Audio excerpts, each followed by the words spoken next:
probably don't spend too much time thinking about what should be done with your body after you die, right? But you have plenty of years ahead of you to work out that little detail. And when the time does come, the decision will be a very personal one for your family. But in some parts of the world, just finding a place to put human remains is a real problem. Overcrowded cities are finding out there's just not that much real estate left for the living, much less for the dead. So what did they do in Tokyo, Japan, one of the most densely populated cities in the world? Well, necessity being the mother of invention. They get creative, as this CNN story reveals.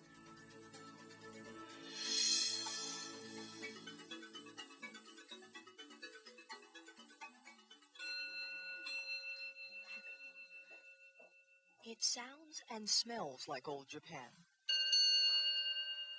but the look is from another world. Inside, a monument is bathed in water and light, surrounded on all sides by 5 tiers of multicolored rolling hills. While it could easily pass for a modern art museum, Holy Souls Dome is a cemetery.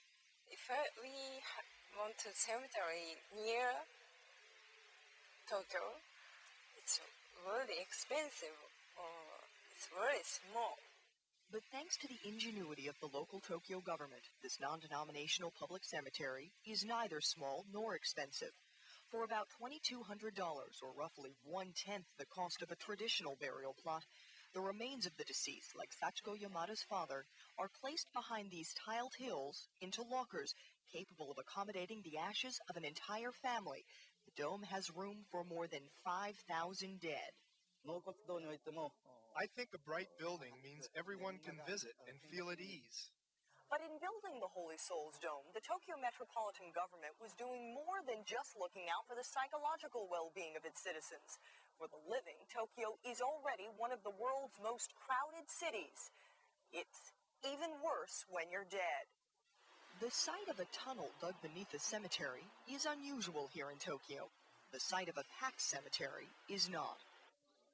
And because space is at a premium, the Shokaku Buddhist temple decided to house the deceased, literally, on 5 different floors inside this Tokyo building.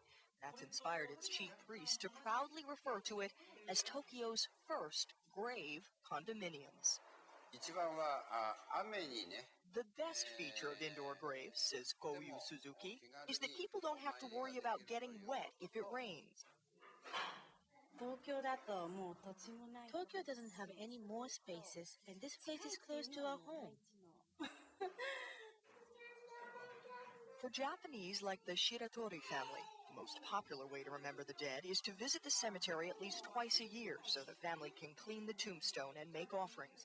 And while the tradition continues, for many it does so only in the most untraditional of places, as dying in Tokyo increasingly becomes a grave situation. Andrea Koppel, CNN, Tokyo. Faced with a sensitive problem, Tokyo has come up with a unique solution.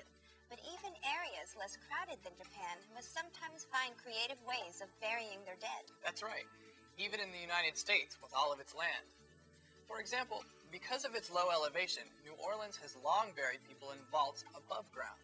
To make way for urban growth, some American cities have even moved entire cemeteries.